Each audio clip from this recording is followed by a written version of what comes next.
लोग ये सवाल पूछते हैं how to increase my fluency, how to increase my speaking power, तो इसका बस एक ही जवाब है, प्रैक्टिस प्रैक्टिस प्रैक्टिस। यानी कि इंग्लिश स्पीकिंग के लिए, फ्लुएंसी बढ़ाने के लिए हम लोगों को प्रैक्टिस करने की बहुत ज़्यादा ज़रूरी है। एटलीस्ट एक एक पैटर्न को, एक एक स्ट्रक्चर को 10 से 20 टाइम्स प्रैक्टिस करना होगा, लिख कर भी और बोल कर भी।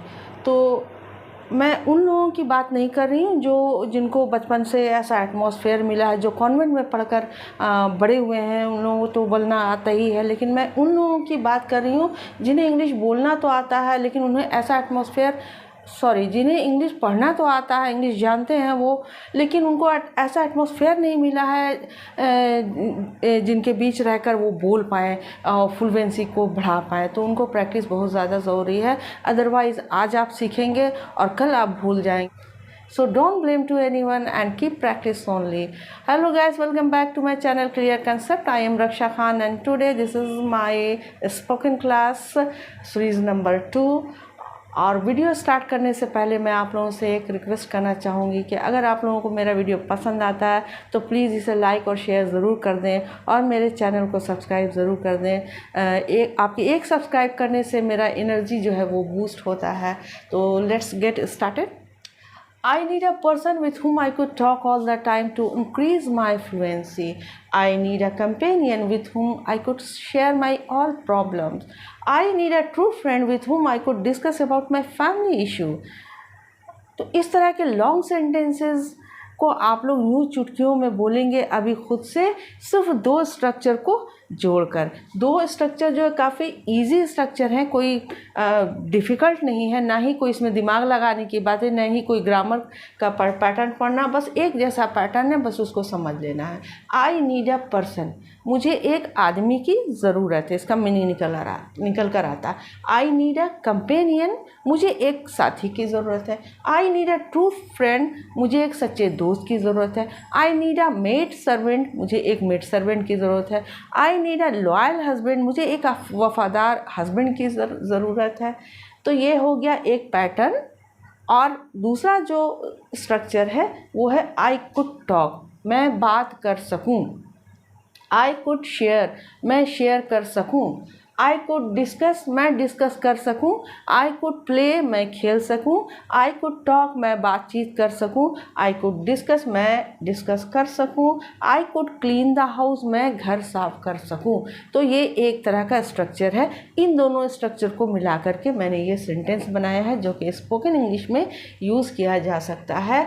आई need a person with whom I could talk all the time to increase my fluency, मुझे एक साथी की ज़रूरत है जिसके साथ मैं बात कर सकूं हर टाइम, ऑल टाइम, अपने फ्लुएंसी को बढ़ाने के लिए। तो विथ हुम से ऐड करके मैंने इतने लॉन्ग सेंटेंस बनाए हैं। विथ हुम का मतलब होता है जिसके साथ, जिसके साथ। आई नीड अ पर्सन, मुझे एक पर्सन की ज़रूरत है जिसके साथ। विथ हुम, जिसके साथ। आई कुड टॉक, मैं बात कर सकूं ऑल द टाइम, हर time.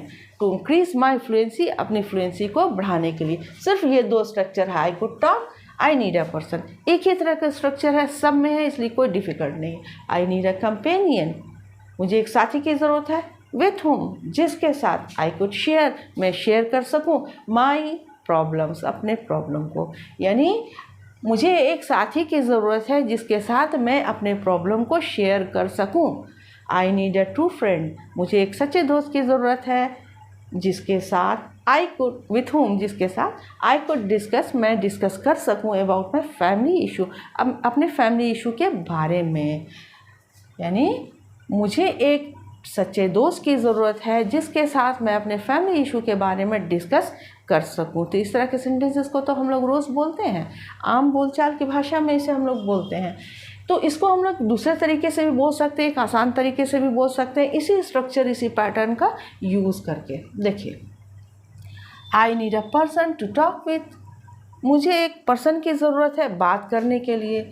I need a companion to share my problem, मुझे एक साथी की ज़रूरत है अपनी प्रॉब्लम शेयर करने के लिए। I need a true friend to discuss about my family issue, मुझे एक सच्चे साथी की ज़रूरत है अपनी फैमिली इशू के बारे में डिस्कस करने के लिए।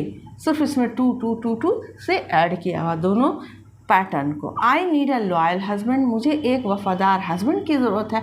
To spend the life happily, अपनी ज़िंदगी को खुशी खुशी गुजारने के लिए।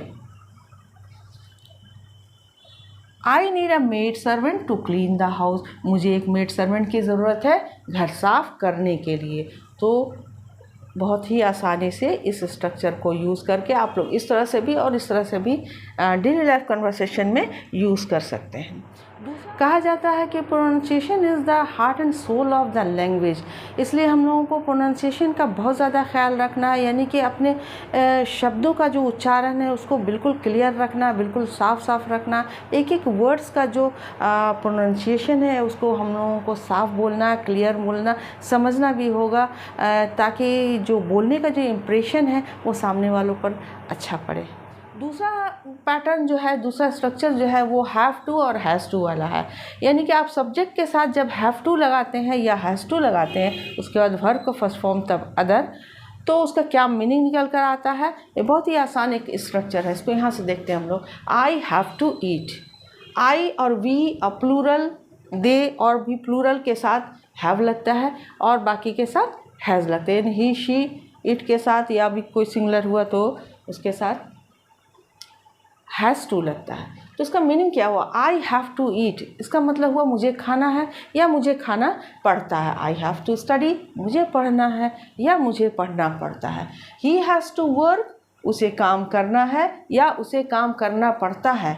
शी हैज़ टू वर्क, उसे काम करना पड़ता है। She has to work hard, उसे कड़ी मेहनत करनी पड़ती है। टू अर्न मनी, पैसे कमाने के लिए, इसमें थोड़ा सा और आगे ऐड कर दिया गया। दे हैव टू गो, उन्हें जाना पड़ता है या उन्हें जाना है आउट ऑफ द हाउस, घर के बाहर। टू वॉक, टहलने के लिए।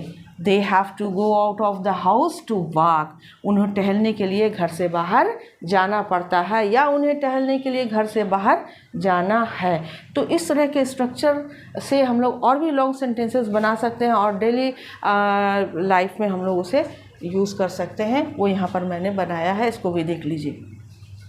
अ housewife has to face many difficulties, एक हाउस वाइफ को बहुत सारे डिफ़िकल्टी, बहुत सारी कठिनाइयों का सामना करना पड़ता है। To manage household work, यानी हाउस होल्ड वर्क को मैनेज करने के लिए एक हाउस वाइफ को बहुत सारी डिफ़िकल्टी यानी मुश्किलों का सामना करना पड़ता है। A student has to face all type of situation, एक स्टूडेंट को बहुत सारे कई तरह के सिचुएशन का सामना करना पड़ता है। A student has to face, student को फेस करना पड़ता है ऑल टाइप ऑफ सिचुएशन, हर तरह के सिचुएशन को। A man has to earn money, एक आदमी को, एक इंसान को पैसे कमाने पड़ते हैं। To manage household expenses, यानी हाउस होल्ड एक्सपेंस को यानी ख़र्चों को मैनेज करने के लिए, घर के ख़र्चों को मैनेज करने के लिए एक मैन को पैसे कमाने पड़ते हैं। A man has to earn money to manage household expenses. I have to work hard, मुझे कड़ी मेहनत करनी पड़ती है। टू मेक अ वीडियो, एक वीडियो बनाने के लिए, एक वीडियो बनाने के लिए मुझे कड़ी मेहनत करनी पड़ती है। I have to work hard, मुझे कड़ी मेहनत करनी पड़ती है।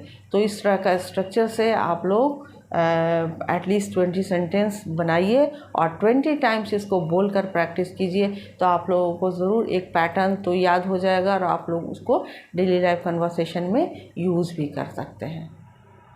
तो मिलते हैं नेक्स्ट वीडियो में एक नए स्पोकन स्ट्रक्चर के साथ, तब तक के लिए गुड बाय, गुड लक।